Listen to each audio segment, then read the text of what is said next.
All right. Hey everyone, what's going on? Welcome to the channel and yeah, thank you guys so much for tuning in to this live stream. If you're watching live or after the fact, I hope you guys are doing well. I hope you're doing good. Welcome to this Thursday night live stream where we are going to be doing a live in-depth spoiler discussion on the original Spider-Man from 2002. Okay, just checking that the audio is working. So yeah, if you guys are watching live right now, feel free to drop a comment in the live chat section. Say hello, say what's up. Let me know your thoughts on the original Spider-Man movie from 2002, and what you think of the movie. Do you think that it still holds up? Have you always been a fan of this one? Did you not like it and then now you like it? Have you always liked this movie? Let me know any and all thoughts. But yeah, again, appreciate you guys tuning in, stopping by. Again, hopefully you can hear me okay. Yeah, I'm guessing it's still working. Just quickly testing the audio because I don't think I've got anyone in the chat at the moment. But that's all good if you guys watch live or after the fact. And for anyone who is new to the channel, welcome. This isn't something that I do very often, but revisiting these movies is definitely something that I wanted to do because on the 6th of August, if you guys can see that, if depending on if camera's clear, the quality, etc. Yeah, 6th of August, I got to see this movie on the big screen of 2024 as part of Sony's Columbia 100 celebration, where they showed the original Spider-Man trilogy on the big screen, like one every week. And they've also recently just done the Amazing Spider-Man, and then today was the Amazing Spider-Man 2, which I've just been to see, and then they're doing the Tom Holland trilogy as well. So I think it's really cool, really awesome, especially to see the original Spider-Man on the big screen. I'm honestly forever grateful because when I was younger, I only ever got to saw Spider-Man 2 at the cinema. I was pretty much near in the front row. The cinema was packed, and I definitely have a fond memory of that. So getting to see the original was definitely a treat. So yeah, let's throw this back to 2002. Um, let's share my screen. Hopefully, you guys can see this as well. Um, yeah, now I'm hoping you guys can see this as I've clicked on. I believe you should be able to. Um, but I guess we will just wait and see if you guys can. So I'm hoping you can anyway. Um,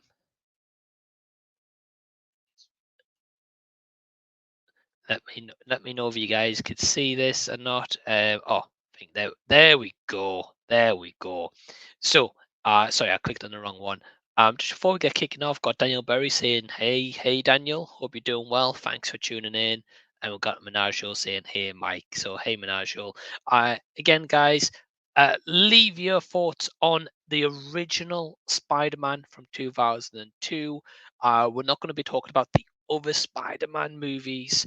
um, we're talking about the original Spider-Man only for tonight's stream because that's basically what we are discussing in this video. But yeah, let's kick things off here with Spider-Man. So back in 2002, this came out as directed by Sam Raimi, and it was written by David Cup, who did have a lot of impressive films that he wrote, such as Jurassic Park, Toy Soldiers, Death Becomes Her, um, Panic Room, later on Mission Impossible, and so many more. So this guy had a really impressive filmography um, in terms of his writing credits, and he's got a star-stacked cast. And as we can see here, the budget was $139 million, and I went on to make 831.2. So that is truly incredible, a huge feat, and a one that was just absolutely amazing. And that in its time for 2002,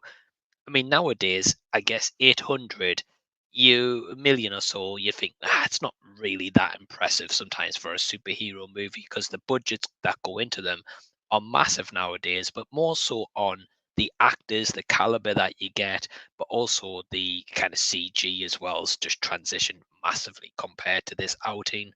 So to see the difference of that making that much money back in the day compared to now is just absolutely extraordinary.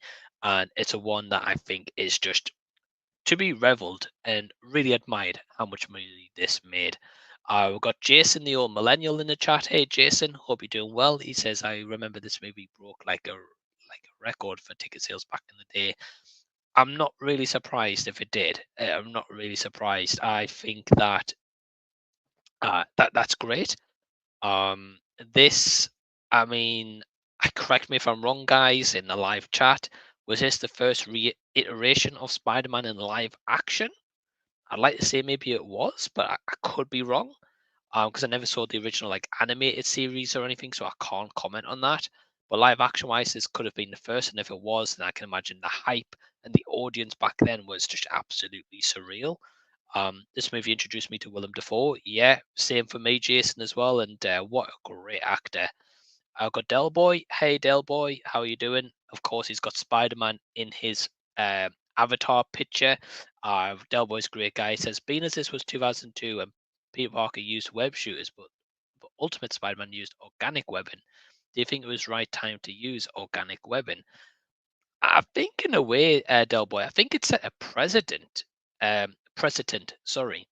Um, I think it set like a standard back then, as in, like for example, when he gets bitten by the spider, which we're going to dive all into the movie, guys. This is going to be spoiler in depth discussion and the themes around that integral parts. I think with this one, Del Boy, when they show that animation, which has dated a little bit, but when he gets bitten, um of course we see like all the spider DNA going into his DNA and mixing and transfusion and all that kind of stuff.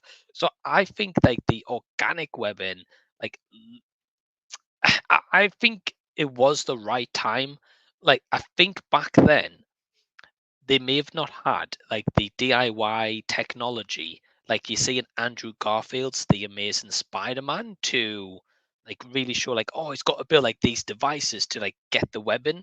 But again, he's got all these powers where he can jump up, he can do everything, and he's got like superhuman abilities. So I think for back when with the 2002, I think it was the right choice for the organic webbing personally.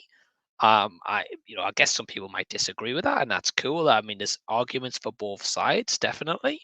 But for me, I think the organic definitely works. Plus, it's a little bit different to Tom Holland's and Andrew Garfield's as well. But Del Boy does add in. He says 1977 in the UK, we had the TV show as a film. They joined two episodes together to make a cinema release. Wow. Okay. Okay, I honestly did not know that in the slightest, but that's very, very interesting. I'm kind of not surprised because, of course, it was massive back when the original Spider-Man, as you've said, Del Boy, and just in general. So I'm not really surprised. But it's really cool to know, though. Jason says superhero movies were just starting to really boom because the CGI was finally getting good enough to do movies like this and X-Men.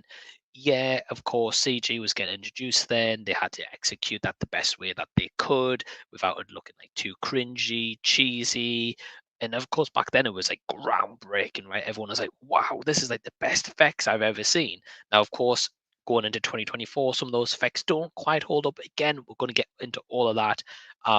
But yeah, Jason, I can understand why it kind of boomed and took off, and then they started making a lot of these, and definitely the superhero game changed at that point.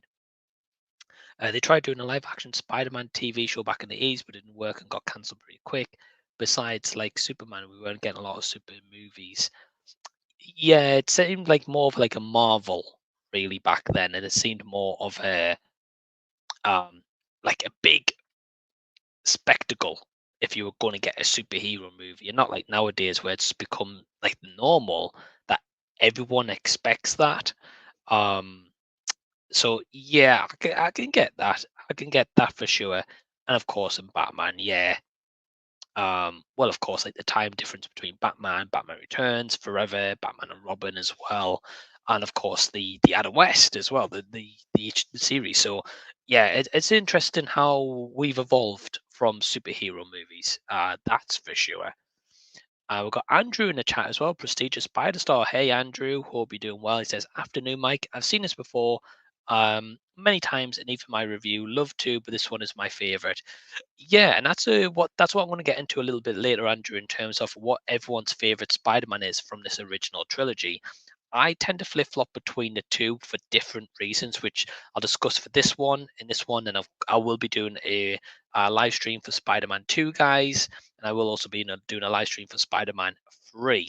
So I'm going to be talking about all of them in depth. And I might even do Amazing Spider-Man as well. If you guys would like to see that, let me know. But let's get back to the screen sharing, and I'll put some images up as we go on. So yeah, so this movie directed by Sam Raimi. Now Sam Raimi, we all know, had an impressive filmography at this point in terms of, like, especially the Evil Dead franchise, which was starting to make him a known name in Hollywood. Of course, Danny Elfman had a lot of famous musical scores before this, and just continues to do so even in modern times. And this, believe it or not, runs for 2 hours and 1 minute. I mean, of course, with credits, maybe about an hour 57, hour 58 or so, you know. But yeah, so anyway, looking back now, you've got like a really impressive cast. And yeah, basically, the plot here is, anyone who doesn't know, Peter Parker is just a nerdy high school kid. He's a photographer for his school. He gets bit by a spider one day. He then has to harness these spider abilities, adapt and change his life, and how he's going to go about everyday life until a threat comes onto the scene in terms of the Green Goblin. That is played by Willem Dafoe. And of course, it's up to him, with his now powers, Peter Parker as Spider Man, to stop the Green Goblin while balancing everything else in his life. We've got a couple of other people in the chat. Hey, playing down under. Hope you're doing well, mate. Thanks for tuning in. And we've got Tyler as well. Hey, Tyler, Matt. Tyler, it's been a while, man. Hope you're doing good. Says this is one of my favorites of all time. Yeah.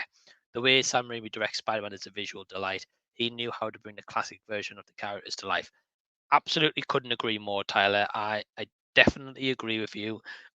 He just had such like a really cool style and vision to him, and I also love that he got to incorporate some of the horror elements into this movie, especially when it comes more so for like the Green Goblin. And I think he absolutely knocked it out of the park. But I think the right director did this movie, and well, the entire trilogy, to be honest. But the right director was definitely chosen, and I could understand why it's one of your favorites of all time. I really don't blame you. Um, Jason's quickly adding in here saying, I think Tobey Maguire was coming off an Oscar-nominated movies, Cider House Rules and Seabiscuit. This was his first big budget starring role. I haven't seen Seabiscuit, but I know of that one. I've seen like the DVD art, like the actual DVD so many times. It is one I do want to watch because I've heard of course, that movie's really good. Um, I've never heard of Cider House Rules though, so I'm intrigued by that one. But this definitely made him a big name. That's for sure. I mean, Seabiscuit and that other movie, Jason Cider House Rules, probably helped, but this definitely made him a huge name. So yeah, let's see if we can here we go. Let me see if we can screen share onto a different one now. And here we go. So yes, we are talking about the original 2002 Spider-Man, and that is a beautiful shot of Spider-Man in the city. Of course, this is the most famous kind of like DVD cover art. You could see a poster art as such. So we're going to start cracking into the movie, and as we crack into the movie, I'm just going to type this up as we go. Um, Science. Here we go. So this is the start of the movie. So um, before we get to the famous incident of what happens, we get this scene where it starts to open things up. We get an introduction to Peter Parker. We get an introduction into Harry Osborn. We also get an introduction into Willem Dafoe. Um, of course, Norman Osborn and Mary Jane Watson, along with like Flash Thompson as well. I know there's a little bit before we get to this where he's chasing for the bus, and um, that sets up like our vulnerability of Peter Parker, Flash Thompson being a school bully, and that no one really messes with Flash Thompson, right? Like especially not Peter. So they eventually get to this science fair, and that beginning scene with the bus is really cool. I really do like that scene. Um, and yeah, I mean, speaking of, so this scene right here, this is really integral for me. That sets up the entire movie because you've got where James Franco and Tobey Maguire, of course, Harry Osborn and Peter Parker. Now we get an introduction to Norman Osborn to know that he's a powerful man, he's a powerful scientist. He's somewhat of a scientist if you didn't know. Um, but we also get a little bit of a sneak peek of what his relationship with Harry is really like. It is definitely disjointed. Harry really admires his father, but his father maybe doesn't pay so much attention to him. But he's heard about Peter Parker. He knows all about Peter. He knows all that Peter is a very smart guy. He knows that Peter is very intelligent, and that's someone that Norman wants a conversation with. That is someone that Norman really admires and appreciates. And I'm not saying that Harry isn't a smart guy because he seems like a smart guy, but we don't exactly know, like, the full extent of his integrity and intelligence, I guess, because they never really explore, like, saying, like, oh, he's a straight A student or anything like that. But we also get the fact that in this scene, Norman kind of doesn't really pay much attention to Harry. He kind of almost as if like he doesn't really acknowledge him as such, but more so to Peter, and more so focusing on Peter Parker and saying, like, hey, look, this is the kid that I'm really bothered by, and I really want to like know him a little bit more. He's a smart guy, and he is someone that really, is of like intrigue, right? So I really like this. Again, it's a really great opening setup scene. We get an introduction to three of our main characters like immediately, and then of course we cut into the science part, right, where we've got Peter Parker going in. We want to take some photos, of course, Flash in the background, and we then get to learn about Flash being the bully, and also him dating Mary Jane Watson, played by Kirsten Dunst. So we already established a bigger picture of Peter's fascination with Mary Jane and his attraction to her, but we already know that there's an obstacle in the way in the form of Flash Thompson. So again, it's just something little. It's something where the scene doesn't need a 10-minute exposition scene to explain their relationship. We get that within a few minutes scene, if that, which cumulates into like a big scene to start with. So I really like that. I really like the fact that we get an establishment that Peter Parker is the photographer. He's a nerdy kid. He's an outcast. No one really talks to him. No one really knows of him as well. But he is a one that is a one to keep an eye out for. That's for sure. And in an introduction and Pete's love for photography. Yeah, absolutely, Andrew. Yeah, absolutely fantastic point. Um, he, yeah, we get learned that he's the photographer for the school newspaper. So he's also got a reason, besides maybe studying science, why he's at the science fair. As well, science fair, exhibition, science trip, field trip, whatever you want to call it. We get a reason as to why he is there. And that is really great foreshadowing as well. Like Delboy's adding, he's saying the relationship of Harry with his father is not really explored, but is implied. Yeah, I agree. It's a deep background story noted in the comics and revolves around Norman's first wife, Harry's mother. Okay, so Delboy, that's actually really interesting because being honest, I've never read any of the comics, so I don't know how that is explored. I think all the Spider-Man movies have never explored Norman's relationship, of course, with Harry's mother. They never touch on it. I think maybe it's mentioned one point that his mother passed away. I'm guessing that's maybe the case. I don't know. But it is actually never explored. But you can tell it's a bit of a sensitive relationship. It's not like so close. Then they're not like super close to one another. There is that like bit distance between the two, but it's definitely implied, and I think that being implied in that scene is really really great. So um, it's really good to know. Yeah, of course, crazy see James Franco become a big star. Yeah, absolutely, and had a big crush on Kirsten Dunst. Jason says, and yeah, Jason, I don't blame you, man. I think pretty much everyone does, but I still do. uh, yeah, Play Down Under says everyone bags out this movie, and I don't know why. Now when you say bag out, Playing Down Under, do you mean like in terms of loves it or dislikes it, and you don't know why? Let me know. Bit more clarification. I don't know what bag out means. But I'm guessing maybe either loves it. I don't know. Let me know. But yeah, anyway. So in the scene, as we go on, Peter actually does get Mary Jane's photo. Let's see if we can get an image here. I mean, of course, that was the bus scene. Just beforehand, we get an introduction into Mary Jane and like the girl that Peter really likes. Um, yeah, there's no. I mean, there's some bad images from like video games and the graphics back then. There we go. Perfect picture to put on screen. There we go. Right. So this scene here. So yeah, we get Peter wanting to take MJ's photo, and he's like, "Oh, pause for the camera, smile," and he's not really capturing any in the background, but he's capturing Mary Jane. Now, one thing I actually really love in the scene is if you guys can see in the background here, in the glass case, we can see that there is some spider species. So again, a little bit foreshadowing, a little bit of like telling the audience, right, this is what's going to come next.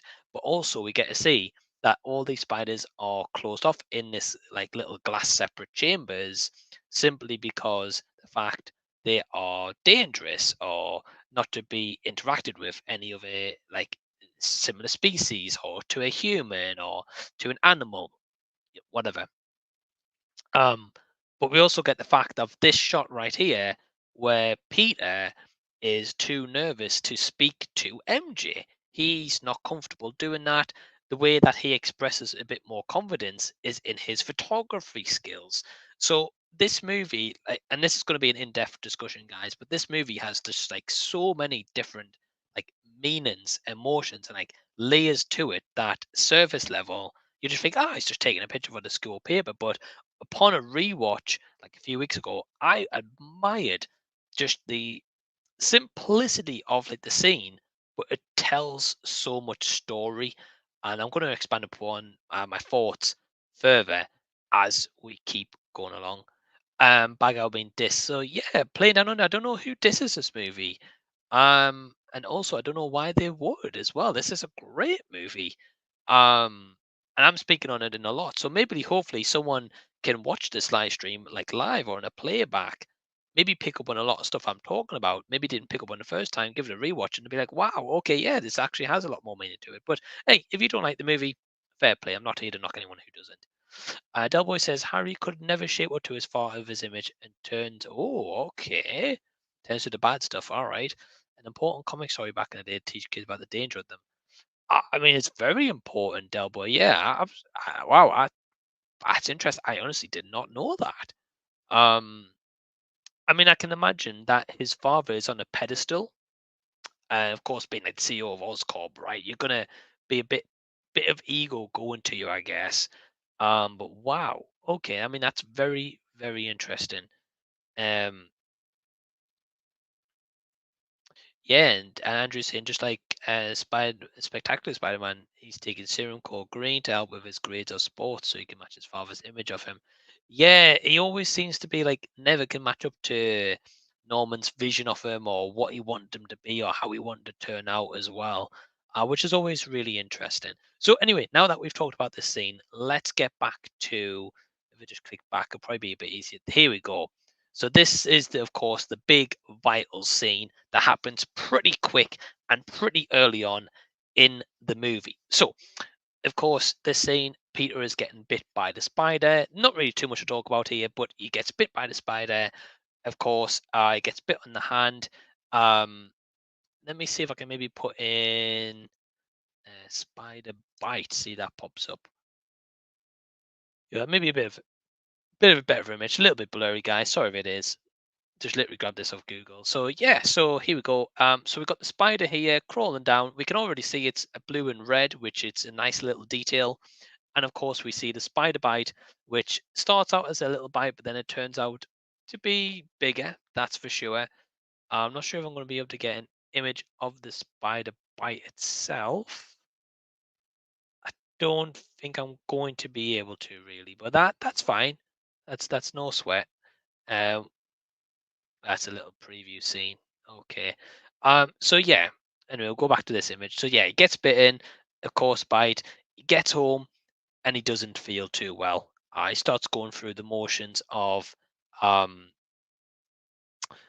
this transformation, right? And we get that scene where um we get where the spider DNA starts going into his DNA, and yeah, of course that's aged a little bit for sure, but it's still a cool scene. It still gets the point across that he's been bitten and he's about to go through a change. Josh is here. Hey, Josh, what's going on, man? Hope you're doing well. I really like the OG trilogy, the 2000s cheese. I love it. Yeah, Josh, absolutely. There's definitely a lot of cheesy elements here, which we're going to discuss. But I appreciate you tuning in. And we've got the legend Anthony A. Perez in the house saying, "What's up, brother? Yeah, what's up, bro? Hope you're doing well, man. Thanks for tuning in. Good to see you covering these. Just did my stream in the third earlier. Yeah, Perez, on my way home today. I actually got about 20 minutes into your stream. I was watching Amazing Spider-Man 2 when you were live, actually, so I didn't get a chance to see it live. But I'm watching it on the catch up. Um, and yeah, really enjoying your guys' discussion as well. So thanks for tuning in, bro. It's funny that Perez is doing something in Spider-Man as well. Well, Jason is say like they're showing the Spider-Man movies on at the cinema at the moment, like one per week. So that's why I'm covering them, and I get to see these on the big screen for the first time. Well, the first and the third one. I've seen the second one when originally released, but these movies are like just a marvel to like go back and talk about. So yeah, anyway, so Peter he gets bitten by the spider. Um, Let me type in maybe bedroom scene here, maybe. Um, yeah, I mean, well, this is a good scene because when we get this scene here, he is feeling the effects of the spider. He's woke up. He's getting used to his powers a little bit, and he becomes like this, well, basically invincible. He becomes ripped overnight all of a sudden. Well, at least it's implied as if he's kind of like come, um, like ripped overnight all of a sudden and stuff. But anyway, yeah. So he starts to feel a little bit better. He feels like on top of the world. He feels great. He's still again going through this transformation. But this is also in a very important scene because in this scene right here we of course meet Rosemary Harris, who is Aunt May, and of course we meet Cliff Robertson, who is Uncle Ben. Now, why this is also important is because Peter, when he gets this newfound confidence and he starts to feel like top of the world, in this scene right here, Uncle Ben's like, "Oh wow, well hey, he's feeling much better now." And there's also plans of painting the kitchen. He's like, "Well, hey, don't be home too late. We're going to paint the kitchen." Um, and he's like, "Well, hey, don't start without me." And so they have that conversation, and they've got that rapport already that they're really close. Um, that he loves his Uncle Ben and his Aunt May, and that he leaves on a good stead, right? But of course, that promise gets broken because the kitchen's already painted by the time he gets home. Which again we're going to get to, but I just think that this is an important scene. And by the way, Cliff Robertson going to be the best Uncle Ben you're ever going to see in live action. I don't know if you're ever going to top this man's performance. And the thing is, he's not even in the movie that long, but everyone always remember this guy. Now, Martin Sheen isn't bad, but eh, he's not great. But to be honest, that's because of the script's fault with Amazing Spider-Man. I don't give him enough time or enough scenes to really care. Whereas at least this Uncle Ben, when he does die, I actually cared. I was like, oh man, like it hit me like a ton of bricks. Despite him not being in the movie that long, really. So it just goes to show that's all down to the script and storytelling. Um, so yeah, he's honestly the best Uncle Ben you're gonna get. And Rosemary Harris as Aunt May is absolutely phenomenal. She both great actors and actresses. So I'm just gonna go a little bit on the plot, guys, here. So ignore me as we're talking. You guys are gonna see the image still. Um, I am just having a little look to see what's going on in terms of let's have a look. Yeah, so um there's a little bit on Wikipedia where it tells you basically what the plot is. That's what I'm reading over, but they've missed out an integral part here. So let me go to um let's have a look. See if we can type in Flash Thompson. Yeah, so it's this scene right here that's really important because once Peter gets his abilities, he goes to school. He finds out he doesn't need glasses anymore. He can see now, which is, I mean, that's fantastic. Eh? If only everyone got bit by a spider and could see and no glasses, I guess. But yeah, he gets into this fight with Flash Thompson. He shows him up, and he basically beats up Flash Thompson without even really laying hands on him. So we get a demonstration straight away from this nerdy guy who couldn't fight for himself to now just someone you don't want to mess with. And but then we, yeah, so perfect scene here. So I know it's a bit blurry, guys, so apologies. But yeah, he stops Flash Thompson. He can predict his move. He gets, of course, the spider sense. Um, and again, it's just a important thing to show that his strength is really changing, and he's changing and evolving after this spider bite. But he's not exactly 100% sure of how that's completely going to affect him. So yeah, I really do like that scene. That's maybe a little bit of a better image, guys. So apologies. Um, so yeah, it's really integral. It's really important. Um, and of course we've got the scene. How can we not talk about the cafeteria scene as well? Um, and this is actually a really impressive scene because this is a one where when Peter does the trick with the dinner tray, dinner tray that was actually genuine.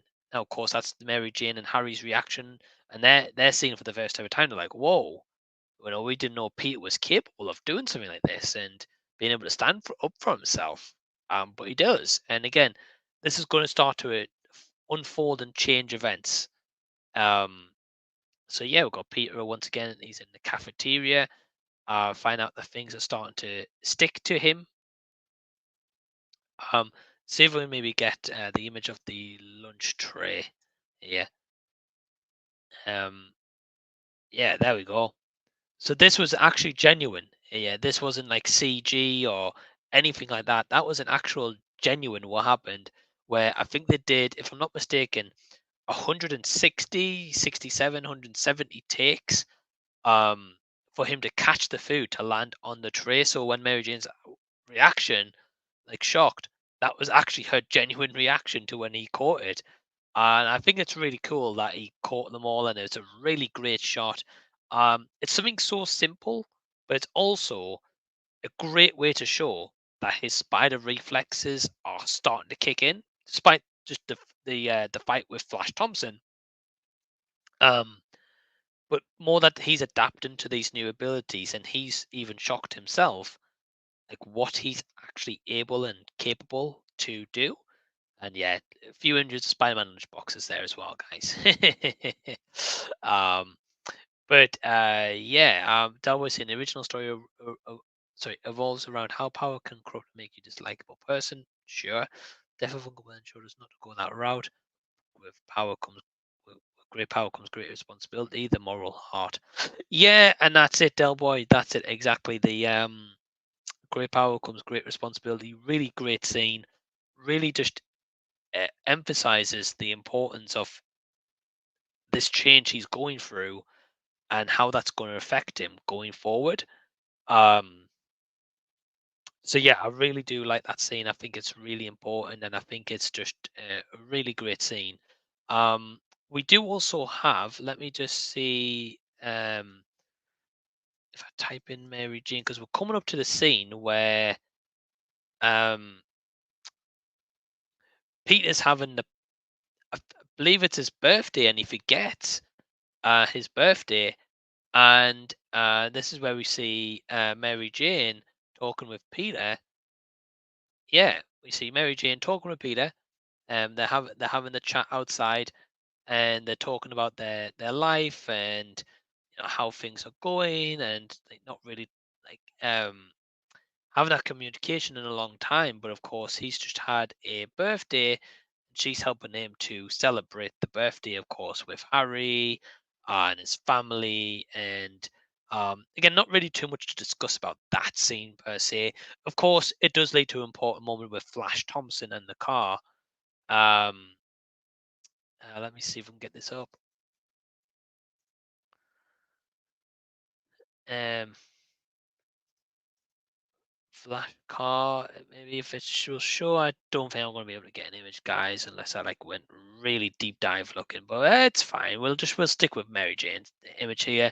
But yeah, at the end of this part, they have like a good chat. They have a little bit of emphasis being like, right, well, she does feel something towards Peter. Peter definitely feels for her, but he can't get the right words out, or he's holding back on his words. And of course, he sees Flash Thompson's car. So when he sees Flash Thompson's car, of course, he's thinking, well, hey, I want a car. If I can get a car, I can impress Mary Jane. I'm not sure if, okay, I thought this would. Trying to see if we can maybe get a scene of him seeing the ad. Um, but no, we can't. Um, and of course, we've got these scenes here in the alley where he is learning. Sorry, nearly missed that part. Apologies. But yeah, we've got this part where he is learning his abilities, where he's climbing on the walls. He then goes up and he starts to um like start swinging, but again, just learn his abilities. Apologies, guys, a little bit all over. There's a lot to talk about. But yeah, he is learning his abilities. This is still a really cool scene. It still looks great. Um, and it's really well done. Again, it's simple, but it's so effective with showcasing that you can climb on walls. Like how many? Come on, how often can you climb on walls? Right, you can't. Yeah, the early scenes had to show how cocky he was getting. Yeah, and this was becoming the deaf. All the college stuff is important and done well.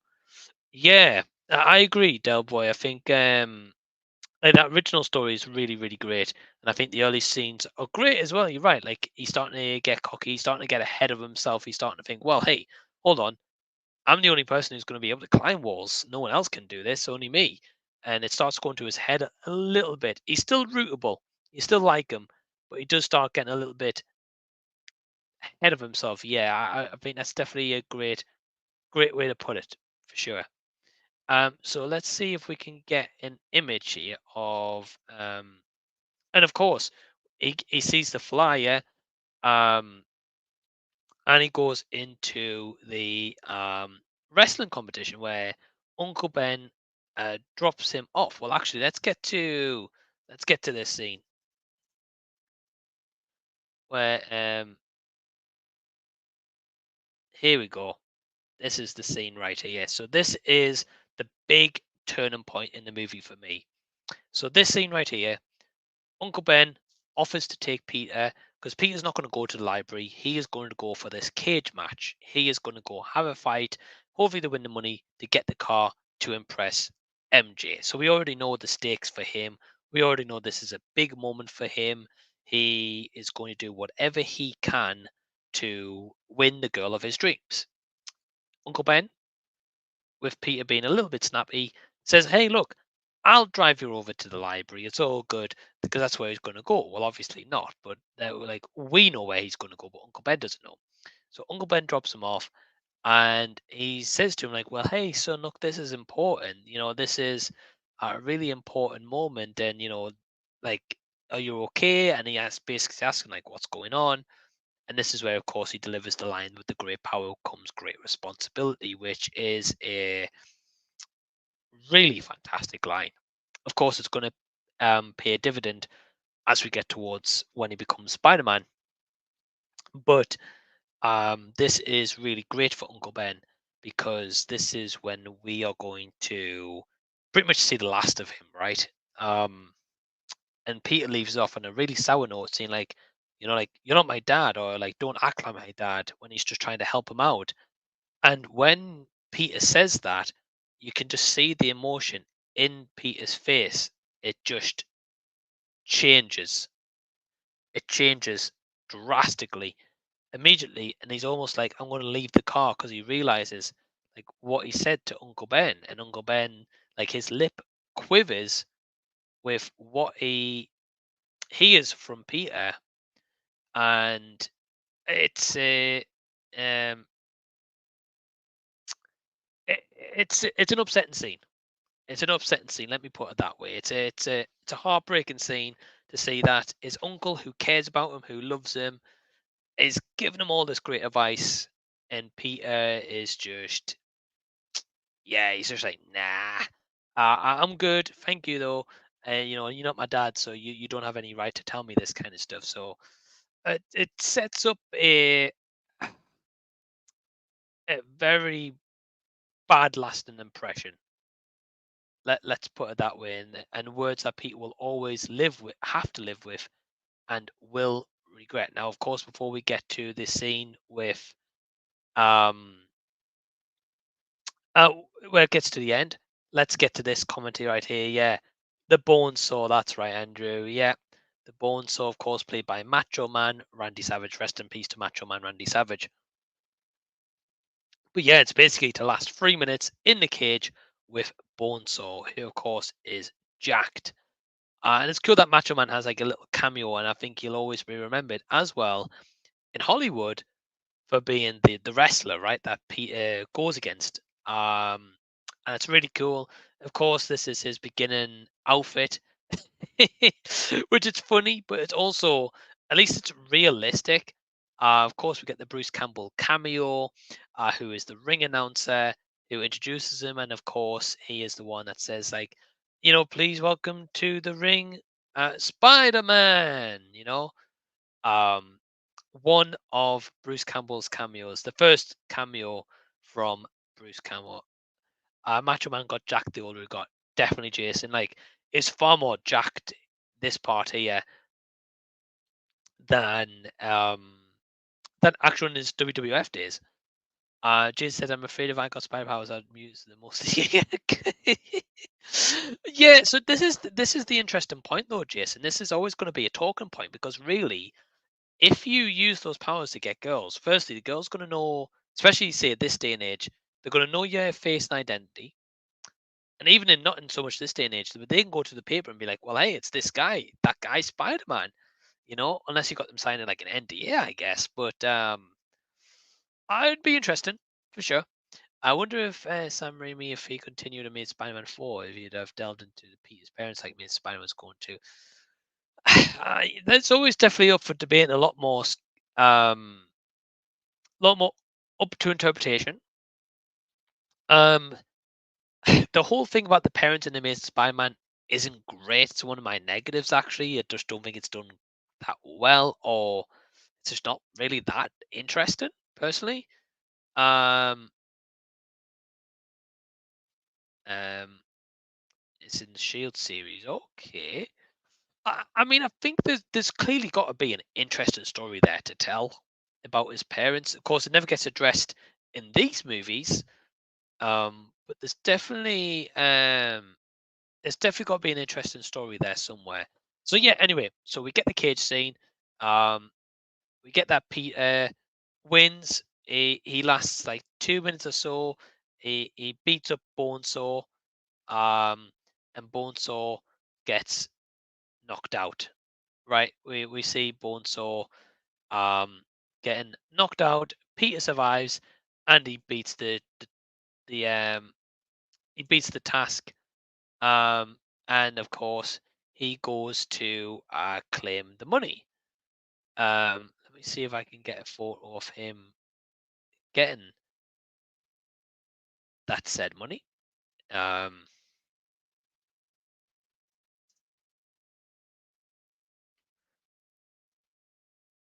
I mean, that's it. That's a great image, for sure. But that's not the image we're looking for. I mean, Spider-Man at that point probably does feel. I know it's the wrong Spider-Man, but he probably does feel like he's on bank at that point.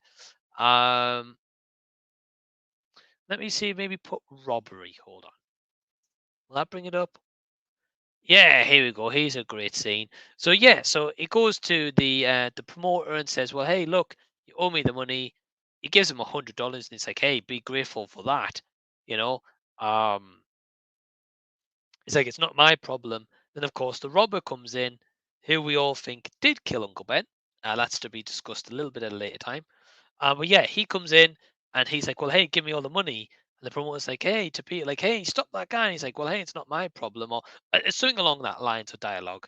And of course, little does Peter know that this robber is going to be the one that is going to shoot down Uncle Ben.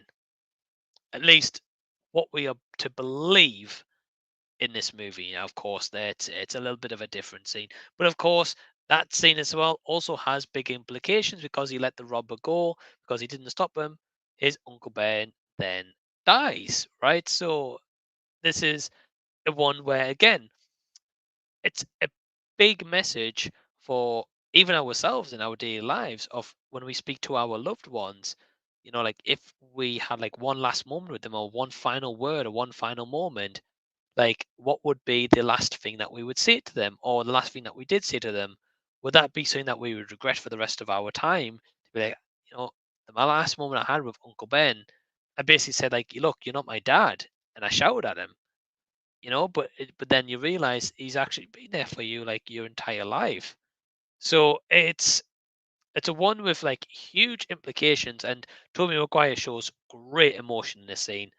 Again, he's just shows like his acting range that he can be this like likable, goofy, dorky guy to showing his acting range. As such, and yeah, he might look a little bit goofy with the smile and that crying, but he still,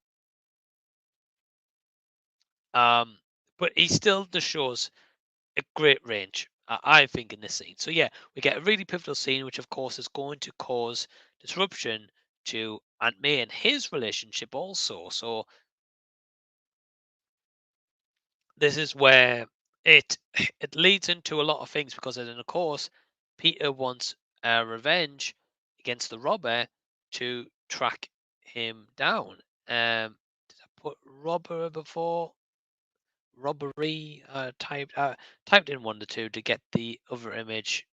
Um, and I think the character's name, yeah, there we are, Dennis Carradine, played by Michael Papa John. He's only in the movie briefly, but I think he does a pretty good job for what he's given and what he's told to do. Um, yeah, of course, Peter then goes on a hunt and he learns, like, from the police, well, who killed Uncle Ben? He finds it was the robber that he actually let go. So again, he has two things that's already going to cause him a, a lot of guilt. Um, the death of Uncle Ben, what he said to him last, and then letting him go. Um, Maybe confrontation. Will that bring it up?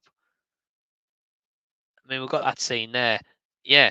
So again, really vital, integral scene of Spider-Man. Not just being a play-by-play of like what happens, but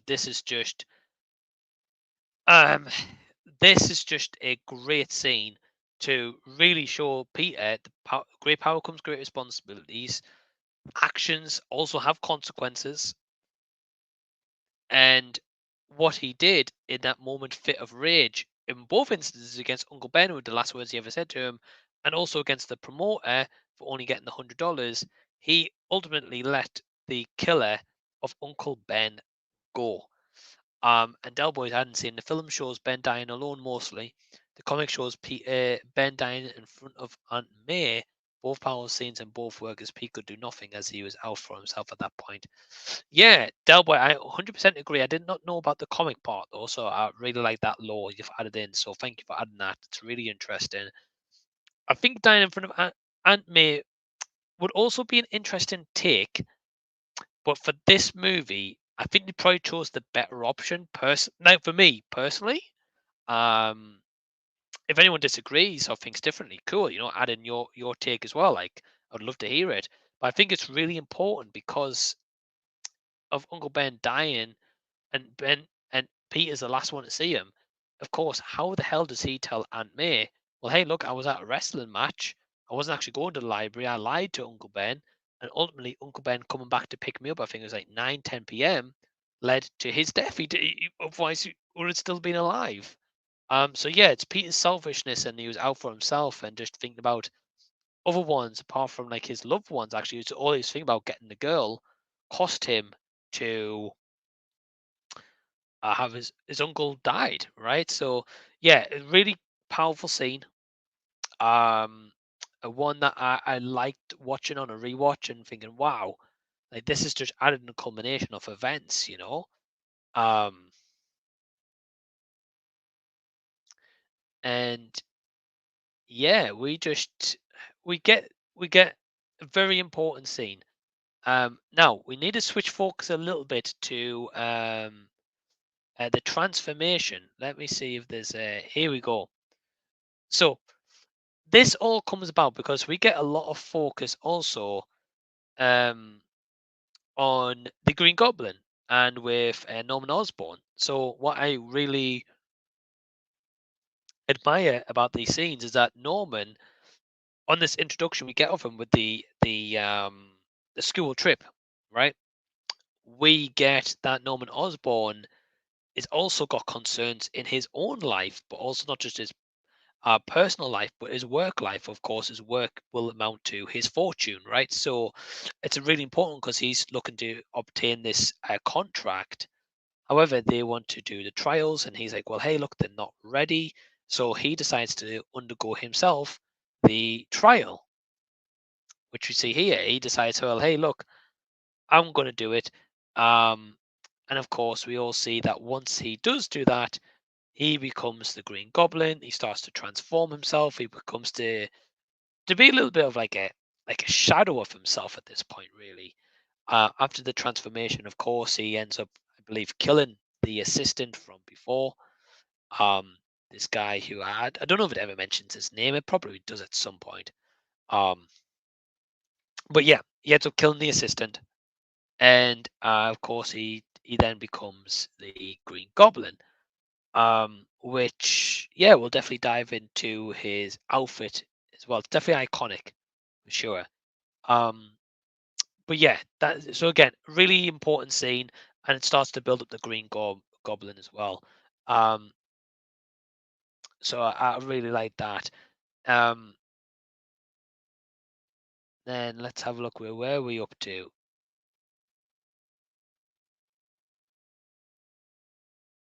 And let's have a look.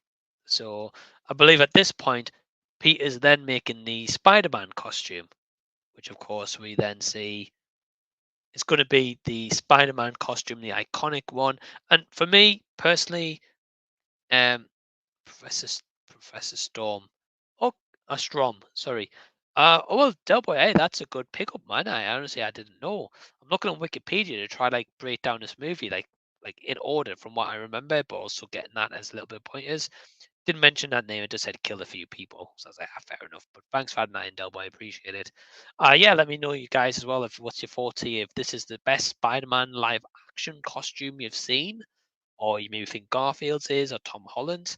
For me personally, I really dig this one. I think it's a great suit. It looks great. Um, of course, iconic at this point. Um, and I don't know. I think like the eyes look great. Like it looks, they're not too big, not too goofy. Um, the pattern on the Spider-Man as well looks great. Um, of course, it's like fitted to like fit his abs as well.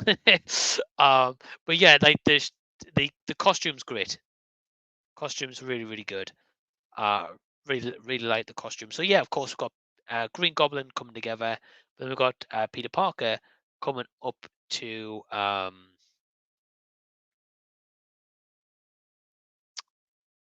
yeah, um, basically comes up to um producing the suit. Now the next part here is where we get the legendary Jonah Jameson, and that is, of course, J.K. Simmons, who I can't see anyone else in this role. I don't know about you guys, but this guy is the only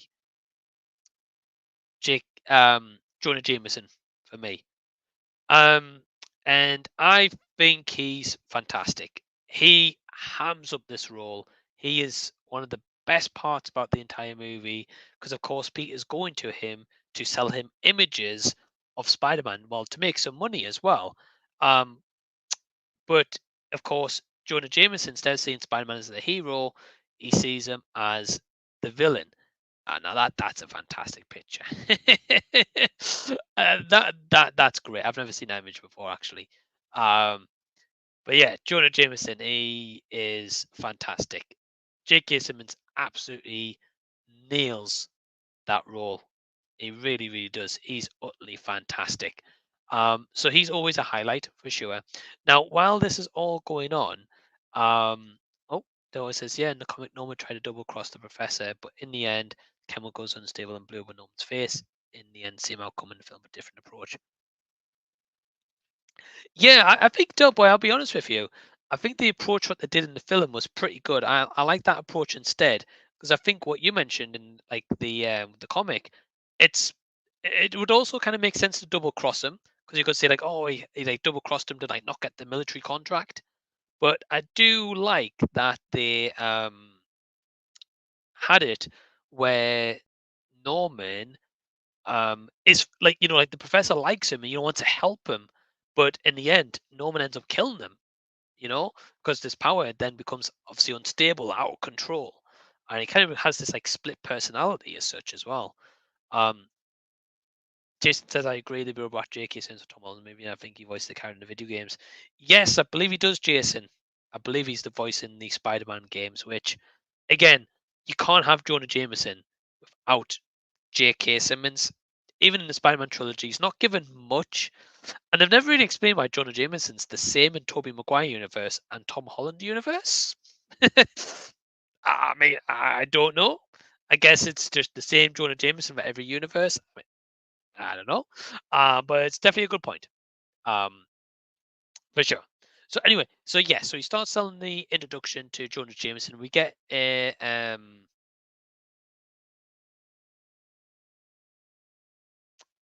let's have a, yes, we get here where we get an introduction to Jonah Jameson. We see that he's uptight. We see that he is very cheap. He will not pay what he doesn't have to pay. And of course, gives him this reputation to be like, well, Peter's not going to make money from him. And he's not going to be getting a car anytime soon. Let's just say that.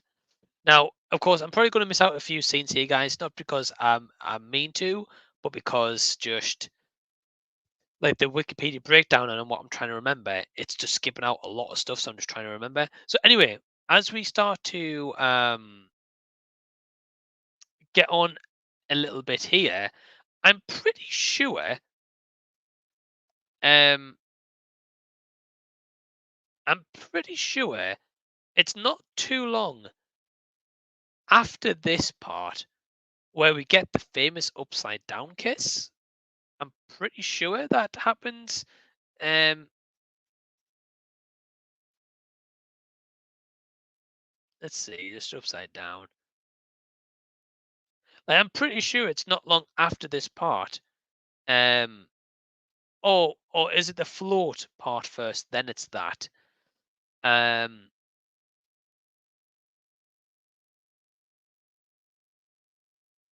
yeah, no, I'm pretty sure. I'm pretty sure it is this the upside down kiss part.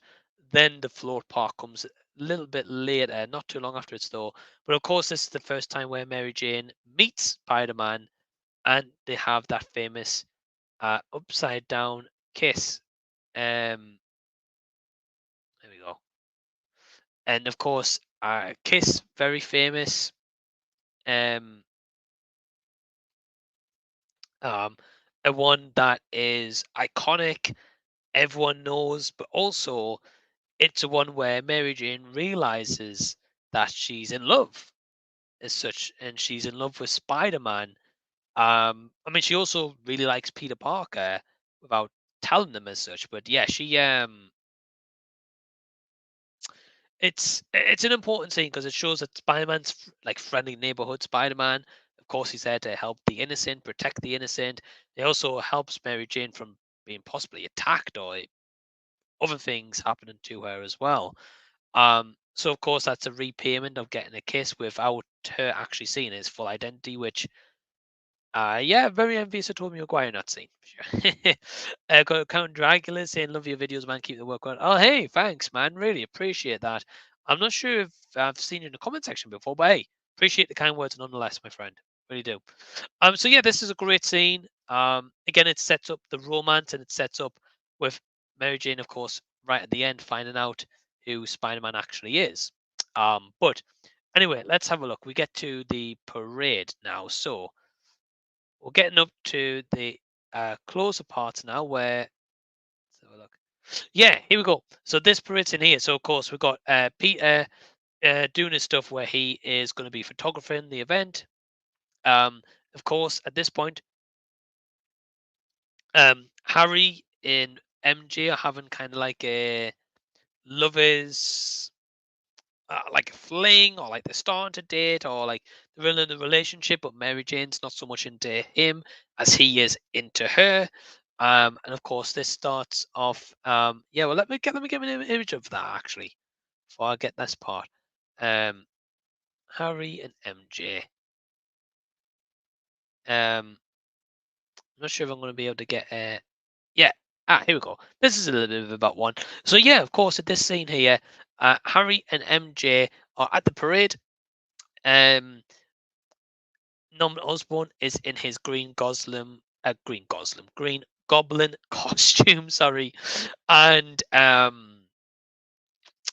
this is also a really cool scene because we get introduced to the Green Goblin in the suit, but also the whole city is going to learn about the villain who is going to look to take down Spider-Man, right? This Spider-Man everyone's been hearing about in the news. So anyway, we learn about Harry and MJ's relationship. Again, this scene here, I think Harry goes in for a kiss at one point, and MJ kind of just turns her cheek or turns away. So we know that they're in a relationship at this point, or they're just dating. But maybe like just casual dating, or like at least he thinks it's serious and she doesn't. But and then in this scene, of course, we get where with the parade, right? This is where we get to see the attack from like the above, and you can see kind of here where Green Goblin arrives. So let me get an image up here. Here we go. So yes, we get the Green Goblin costume. Now, Jason, I saw you comment before. You said, "How do you feel about the Green Goblin costume?" Which is, I believe, this is like the first scene. We get like to see it like on like a stand, I think, before then. But this is that scene we actually get the first scene wear it.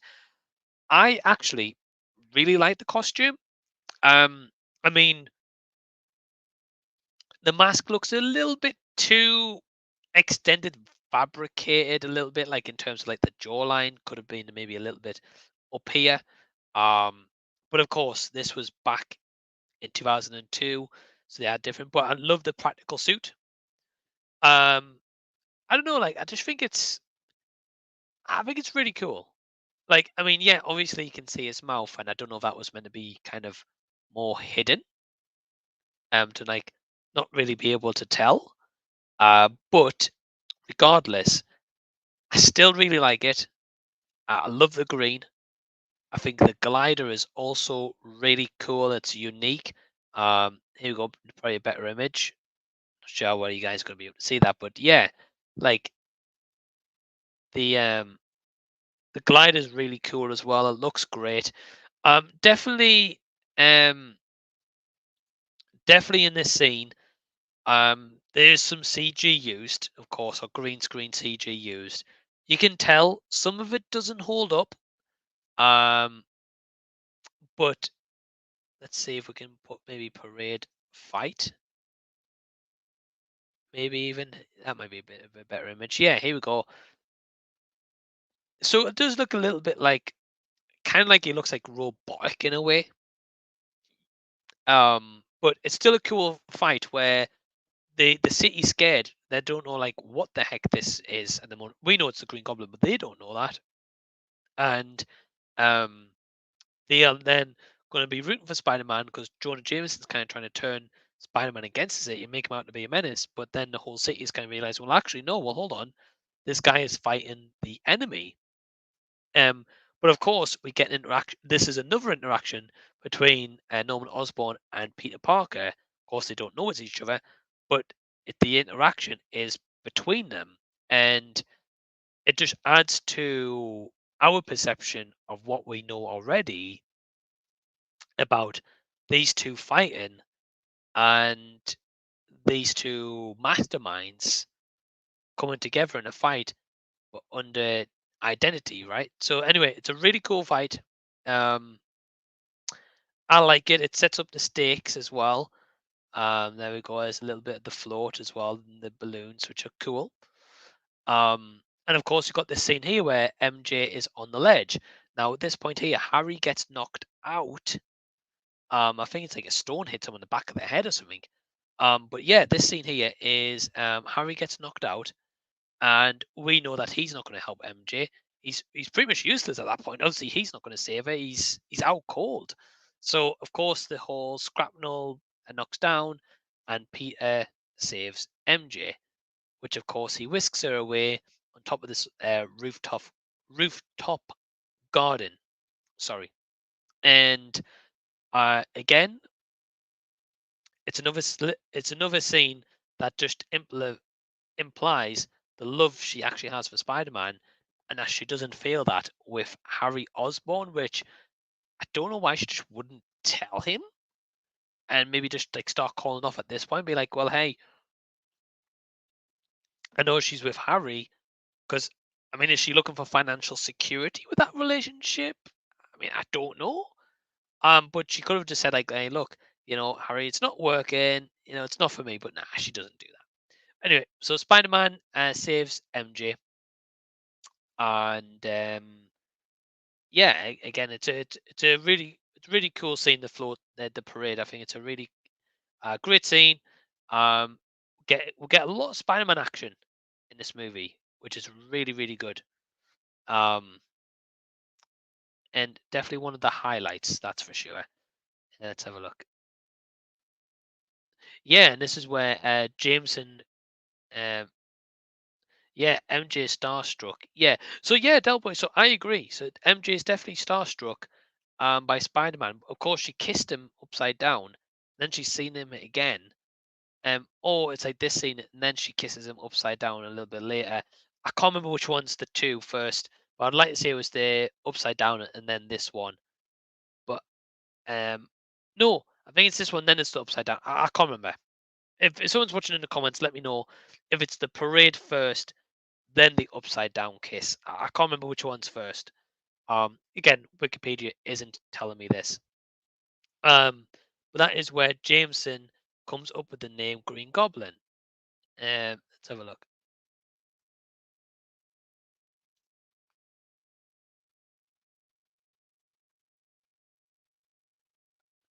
Well, we will get this scene a little bit. Um, but yeah, so Jameson names in the Green Goblin in the paper, and Jason saying it likes the cost of better no way home. I mean, it's a different yeah, Jason, I can get where you come from because it's a different evolution compared to this first one. Um, a few similarities, of course, when he first gets the mask, but it's a more mature look, I guess. I guess more kind of like I guess it's more of a realistic, like more realistic costume, I guess. So I can get your point. Oh, Delboy, thank you so much. Thank you so much. I honestly forgot. So yeah, the parade's first. That's why she calls Spidey a secret stalker. Right. That makes sense. Yeah, because it's the parade. I think it's like a scene or two after it's with the upside down kiss. Right. Okay. Okay. Thank you, Doughboy, for clarifying that. So apologies, guys, for what I said before. Yeah, it's the parade first. He saves her. Then it's the upside down kiss because that's when she starts struck and then she starts to fall for Spider-Man and falls in love with and believes she's fallen in love with Spider-Man. Yes. Right. Thank you, Doughboy. Thank you. Okay. So then at this point, we've got it says here that yeah, where Green Goblin offers Spider-Man a well, it comes from that Jameson scene really, because yeah, he obviously goes to attack the Bugle, What James saying, he doesn't unmask Spider-Man at that point when Spider-Man comes to rescue, and I'm surprised he doesn't unmask him at that point because surely you'd want to know who you're fighting against at that point, but he doesn't, I guess. But yeah, he offers Spider-Man a chance at his side. He's like, "Hey, look, we team up together, and imagine like we'd be unstoppable." And of course, he doesn't get an answer from Spider-Man. Spider-Man doesn't say to him, "Oh yeah, I'll team up with you," you know. Um, Spider-Man leaves it like just open, like gives because Goblin gives him a little bit chance to think about it, right? Um, so it always is kind of an interesting question, like what if Spider-Man and Green Goblin teamed up? Like what if Spider-Man did turn bad? I mean, I guess that's an interesting thought as well. Um, but um, but then as we get into this scene, um, when yeah, this is an important scene as well. So let's have a look. It is when this offer happens, we get like a little scene or two in between time. Not Freeman. What am I doing? Fire. That's the one I want. Yeah. So we actually get it where there's a fire. Spider-Man goes into the fire, and the Goblin is in the fire. It's actually him being the trapped civilian, right? So in this scene, it's actually really good because when he uses them like little bombs, I don't know what they're called. If anyone knows what they're called, if you're watching live, let me know after the fact. Those things, like the little orange balls, but they look like little bombs. I don't know what they are. But anyway, he uses them, and it cuts Spider-Man's arm, well, Peter Parker's arm. Um, he says the answer from Spidey never comes as he learned from the death of Uncle Ben that power corrupts. Okay, okay, yeah, I guess I get where you're coming from, Del Boy, and that's a good point. Yeah, he never. He learned from the death of Ben, and of course, he's just been fighting a villain who's wanting to hurt civilians. So why would he want to team up with the villain? But again, it's an interesting concept. Oh, pumpkin bombs, right? Thank you, Del Boy. Del Boy, I'm glad you're watching, man. You're definitely filling in a lot of blanks. I might have to get you on for Spider-Man 2 and 3. Could be a cool discussion. Um, but yeah, this is because to be honest, Delboy, I probably would have invited you on for the rest of this stream, but I'm not on Facebook anymore, and I haven't got Messenger on this either on my laptop. Um, but yeah, he of course meets him in the fire. The pumpkin bomb cuts his arm, and um, and of course on the back of this, um, Spider-Man. Yeah, there we go. So Spider-Man gets cut, and we are going to see that he is going to um give away his identity to the first person without realizing, which of course is going to be his nemesis, the Green Goblin. Um, but now this is an important scene with the dinner scene because, of course, Harry is trying to impress. Here we go. Yeah, so Harry's trying to impress his dad by meeting MJ. He thinks MJ is a bit of a floozy, kind of after Harry for his money. I believe that's what Norman's impression is of MJ, although she doesn't give that vibe, or at least to me, I don't think she ever gave that vibe, but to him, sorry, apparently she did. So yeah, so in this scene, we already get like kind of like the Thanksgiving scene, Del Boy's adding. We are getting the fact that um again, this is very integral, not just the fact that Norman Osborn discovers who Spider-Man's true identity is, Peter Parker, but it's also really important. And this is what I really love and appreciate about this movie is all these little details, all these little things that carry on to the next scene. Yes, of course, it plays a big story to the whole thing, but I love the fact that this also shows about a status quo as such, right? Norman Osborn, who is just filled with money, this power, bit split personality, what his thoughts are of MJ. She just thinks that she's after Harry's money, but actually they're friends. You know, she's been friends with Harry's for a long time. At least I think it's implied that she's been friends with Harry for a while, and they're in a relationship, and um, trying to impress as such. but he just doesn't buy it. Hey, Jeremy, what's going on, man? Thanks for tuning in. Um, and that's also another important scene because, of course, it's going to break up as such the relationship between the two because Harry ends up snapping on MJ, although MJ does nothing wrong at all, you know. But yes, this is really important because once Norman Osborn sees Peter Parker again, of course, um, they're meeting again after a while, but then he starts to see the blood on Peter's arm. Um, and yeah, Delboy's saying, yeah, the scene is to show how chaotic Peter's life is. Yeah, missing family events and starts of suspicion, Norman. Yeah, so as you're right, Delboy, yeah, like he missed helping his Uncle Ben paint the kitchen originally. So he's already trying to balance this new life with his existing one. He, as he said, missing events like his birthday. He forgot it's his birthday. He is trying to save the city, then also trying to balance Mary Jane falling for him, and he loves Mary Jane, so he's kind of getting the girl that he always wants, but in a roundabout way. He's then also trying to get to this dinner, which he's just been in a chaotic fight, and then he's being cut open. And then, of course, he is meeting Mr. Osborn again, who is a really powerful figure, and I believe offers him a job at one point in this. I actually believe in the scene he offers him a job, but Peter turns it down, and he says that he likes to work hard for his money, or he likes to earn the opportunities naturally. I'm sure there's something kind of dialogue with that as well. So again, it just shows like Peter's morals, as in he just doesn't want to just take a job given or handed to him on a plate. He wants to earn that job, you know. So anyway, so Norman suspects it's definitely Peter that is Spider-Man. I think it doesn't even so much suspect, but I think he knows that it's Spider-Man. Um, because then, of course, shortly after this, he goes after Aunt May. Um,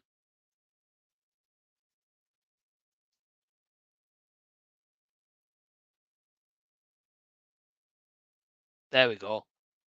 GG attacks Green Goblin. Yeah, there we go. So yeah, Green Goblin attacks Aunt May. So he comes after Peter's loved ones because I'm pretty sure he has a scene in the mirror with himself and like the alter ego side of him's like, hey, Parker, is the one that is behind the Spider-Man mask, and is going to go after his loved ones to get to Parker.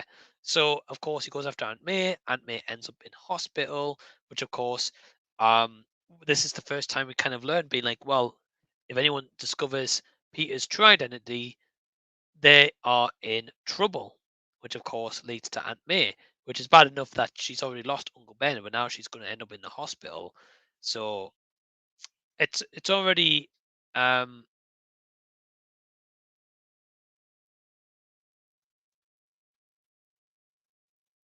yeah. So this is also another important scene, because when Aunt May is attacked by the Goblin and like left in shock, or whatever, um, yeah, so Peter has a moment where he's with MJ, and in this scene, adding to our story build and world build already that we've got, Peter is basically telling MJ like, "Oh, hey, I heard from Spider-Man, and this is what he said," which is like this like really beautiful monologue and beautiful speech, and being like, "Wow," like really powerful words he's using, which underlying he's describing how he feels for MJ, but he has to position that in a way that's how Spider-Man feels for MJ, not him. But obviously in this scene as well, we get the fact that once it's in the hospital, of course, Peter's there, MJ's there. They're having a moment. Again, Peter said all these nice words. MJ holds his hand, but then Harry walks in, which again is going to lead to the end of that relationship, fling, dating, whatever they've got going on. So of course it's going to have some spite in Harry's mind to be like his best friend is basically taking like his girlfriend away from him. Although Harry kind of brought that on with the dinner scene, he didn't help himself, but he is only adding a bit more context to that story because for the love story that we get in this movie, we get a lot of it and not a lot at the same time, but we get enough substance to give us more than just the bare bones and the meat and potato of it. We actually get like the actual meat on the bone and not just the bare meat. So I like that it's a lot told in just a little subtle scene or two. Um, but then, of course, we start going a little bit more. We start to get that Green Goblin. Again, this is just going off um, Wikipedia breakdown here. Let's have a look because he then takes Mary Jane captive, right? Because he's hurt Aunt May, and then of course this is another fantastic scene because yet again it shows Peter um the consequences and the great power comes great responsibility, which again echoes and harnesses back to Uncle Ben. But also not just that, but we also get the fact that he has got to choose between this tram um and Mary Jane, the love of his life. Got our Spider-Man PS4. Hello, hello, our Spider-Man. What's going on? Hope you're doing well. Thanks for tuning in. Delwo says, yeah, for the film, the bridge scene was changed from the death of Gwen to the movie's ultimate dilemma: save your loved one or be the hero and save the children. You can't be both. Yeah, exactly. Um, exactly, Delboy. I think that's a really great way of putting it. And you're right. He's got to make that choice, right? Like but also kind of puts the viewer and the audience in that situation.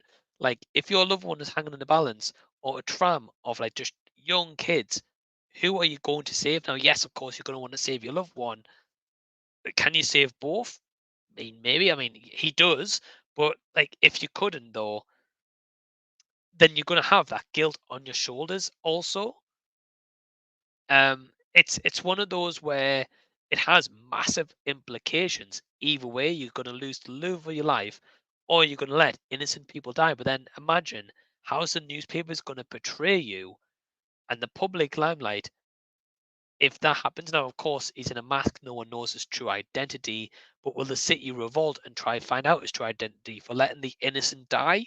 I guess there's always that question to it as well. If anyone's thought about, maybe that could have been a question to that as well. But that's what I was thinking. I was like, wow, this scene has many implications, despite just the Goblin trying to kill Spider-Man and like get a revenge up. Um, but it's just a great scene. A great scene where Peter does manage to save both. So that's great. He managed to save them.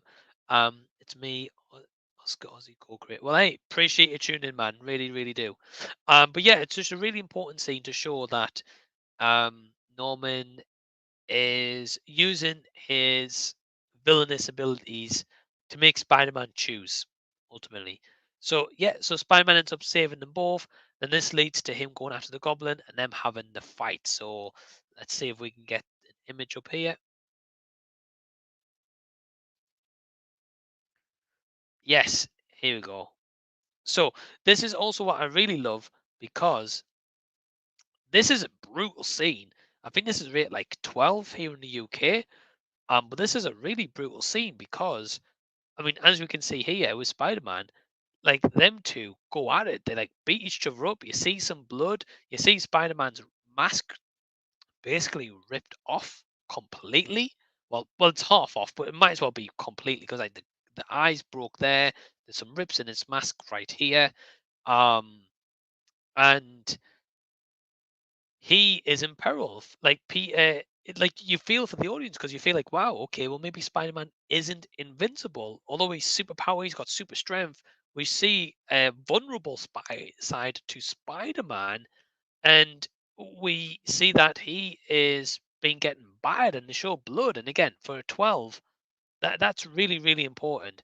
I think it's a great scene. But of course, then we get to find out that Green Goblin does unmask, and we get to see that it is Norman Osborn. So again, it's one of those that all this accumulation of the story that's been built before ties nicely into this scene where we get Norman Osborn really showcasing um, that he's under the mask to Peter's shock because he had no idea he was under that mask. Although other way around, Norman obviously knew Peter was Spider-Man. So he already had that advantage going after his loved ones, and leaving a vulnerable side to him open for him to exploit and to be able to ideally to stop Spider-Man. But in this role reversal, of course, Spider-Man didn't have a clue. So of course, this is an implication because if something happened with the Green Goblin, of course, it affects his relationship with his best friend Harry. So there's so many implications to it, and if you think in the mind of Spider-Man as well, it's like right, how do you deal with knowing that your enemy is your best friend's dad, and if something happens there, you may be the last person to see him, which of course this happens. Um, but you're going to be the last person to see him. You've then got to deal with the after effects of all of that, with then Harry learning that his dad dies, which we're going to get to in a second. But I just think this is just such a powerful scene pretty much for the entire trilogy, and adds to Pete's trauma. Not Spider-Man, Pete's trauma. The comic explains in words, so proud men die. Crucified not on a cross of gold, but on a stake at the humble tin. That's a good expression, actually, Del Boy. Yeah, that makes perfect sense as to why they went with the like with the glider. Let's see if we can get an image of the glider, and that makes sense with like the humble tin as well. Um, maybe we'll put in Green Goblin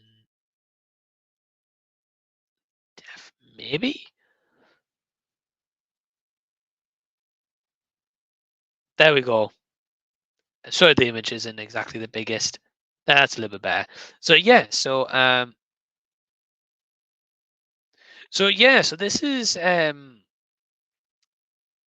great scene because again, right at the end, Norman Osborn shows his like actual side to him, like of actually being Osborn. And he's like Pete, Peter, and like they try and have a conversation, but then his alter ego split personality takes over, where he tries to fool Peter, and of course the glider kills him ultimately. So then, firsthand, Spider-Man is seeing the death of his villain, but again, once that happens, how do you deal with that? We see how he deals with it, where he carries him into let's have a look. Green Goblin bed, maybe.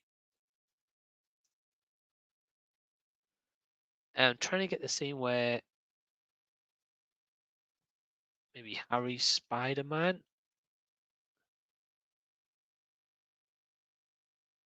trying to get the scene where he brings in Green Goblin onto the bed, and Harry sees that. Um, yeah, I don't know what I would type in to get that. To be honest, because I think it's also really important. I want to talk about it actually very quickly. Um,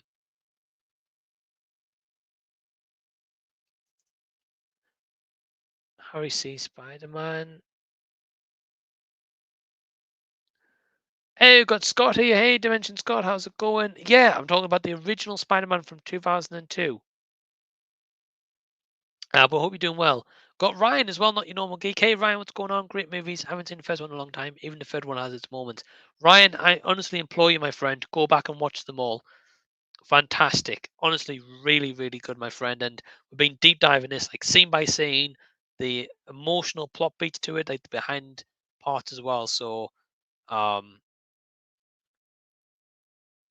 I mean, I guess we're just going to use this image for the scene. So, of course, Harry sees Peter for the first time. Well, doesn't see Peter, but he sees Spider-Man. Although the mask's half ripped off, and I know it's dark lighting, so I guess that's why I can't identify it's Peter Parker. But even from a distance, surely you should recognize Peter Parker. But hey, it's one of those. In the film, he removes the costume and leaves him on the recliner. Yeah, he does. He does remove the costume. Del Boy, you're absolutely right. Does it ever explain where he put the costume? I don't know if it ever did. Let me know. Let me know. I'm guessing maybe the police found it. I don't know. I'm guessing that I'm guessing at this point. But yeah, again, this is a very integral scene because once he leaves him on the recliner, Harry then gets the impression Spider-Man has killed his dad, which is going to lead into the trilogy, which we'll talk about more about this moment as we talk about the second and third installment. But that is a really good tease and a great tease for the future, where Harry's going to get the wrong end of the stick, which is going to have repercussions for Spider-Man and Peter Parker, because he's going to want revenge for the death of his dad. So, despite the city thinking that Spider-Man's a hero and he's the best thing to happen to the city ever, there's one person there in the city that does not like Spider-Man, wants revenge and to kill Spider-Man. They always say it's assumed destroyed. In the comics, the costume has been destroyed many times in a fire. Okay, okay. I mean, it never shows that it's been destroyed or captured or is maybe in police for like evidence. But I'm guessing like maybe something like that happened. Um, because I can't imagine Peter just chucking it in the bin. Because obviously, if he chucked it in the bin, like the homeless guy and like the second one finds it. Do you know what I mean? So, um, it's never explained. It's never said. Yeah, so I'm guessing. Yeah, you're right. I guess it's just assuming, really, isn't it? Um, Now, of course, we're coming up to the end of the movie now, where here we go. Of course, it is the funeral of Norman Osborn, and um, again, another solid scene. Um, Here's a come down builds are probably buried. I mean, that could make sense, Del Boy. It would be nice if they maybe explain them. I mean, you don't really need to, but it would still would be nice. But yeah, this is a really important scene because again we see Harry, of course, everyone mourning Norman Osborn, but Harry more so, and then he kind of goes off back to his limo and he doesn't really want to talk to anyone. He's got this vengefulness about him. He wants to get revenge. But then in this scene, um, MJ pretty much declares that she loves Peter and she wants to be with Peter, but Peter, in his mind, knows that he can't be with MJ because he is Spider-Man. He doesn't tell her this. She doesn't know this. I think she gathers from the kiss that he is Spider-Man, but it's never said out loud, being like, "You're Spider-Man." Like, what's going on? But again, this has big implications because Peter. It's like a role reversal from the beginning of the movie, right? Peter always wanted MJ, couldn't get MJ, but then MJ now wants Peter, but she can't have Peter. So it's again all this culmination, all this talk have been going on for about an hour and a half. It's all led up to this moment. It all ends up to this wrap up here as well. And it's a really powerful message that, of course, great power comes great responsibility. Peter's turned into a confident person compared to what he was like right at the beginning of the movie. He is adjusting to a brand new lifestyle where his actions are going to have consequences, especially if it's people that's around him or that he knows and eventually might know him. There's also the repercussions of his uncle Ben dying and how that's going to adjust his relationship with Aunt May, who again is absolutely fantastic in the scenes that she's in, Rosemary Harris. And we've also then got how the city is going to paint Spider-Man in this really great light. But then again, Spider-Man, if they knew or someone filmed at that time, obviously, if it was at the time and someone filmed the glider going into Green Goblin, they could have done it at an angle where Spider-Man put it in. That could have turned the city against him. Of course, didn't do that in 2002, but if they did, there's just many different repercussions for it, really. So leaves it on a really great ending, leaves it open, leaves us to wonder as the audience, okay, what's going to happen next? Is he still going to in the next movie or next time we see him, is he going to pick up right where he left off? Is he going to go after the girl of his dreams? Is he not going to? So many questions.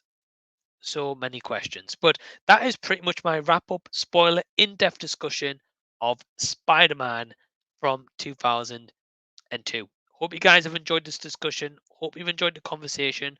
I appreciate it. Anyone in the live chat for you guys will be down below, but for me, it's on like this left hand side. I really, really do appreciate everyone chipping in. If you guys are watching, let me know very quickly what you would give this a score out of 5 stars For me, I gave this a 4 stars out of 5. I think that it's a really solid story. I think it can be overlooked with its messages and themes and how even the tiniest little bit of detail really mounts up into the culmination of a fantastic movie. Some green screen CG effects don't hold up so well, and there is one or two things that I would have liked a little bit to been a bit more explored. But of course, the follow-on movies kind of answer those as well. So yeah, I give it 4 out of 5 stars. Del Boy says, or an 8 out of 10. Del Boy says it's called the curse, as at the start. He can't put loved ones in danger, and he has power to make a difference to Spidey, so he forgoes happiness. Yeah, it's definitely a curse. It's a blessing because he can help so many people and the whole city and the innocent. But then at the same time, it's also a sacrifice you have to make because you can't have both ultimately, because your the villains are going to come after your loved ones. So definitely agree, Del Boy. I says great one, thanks, Mike. Hey, Del Boy, I appreciate you tuning in and chipping in and contribution. You've helped me answer a lot of questions.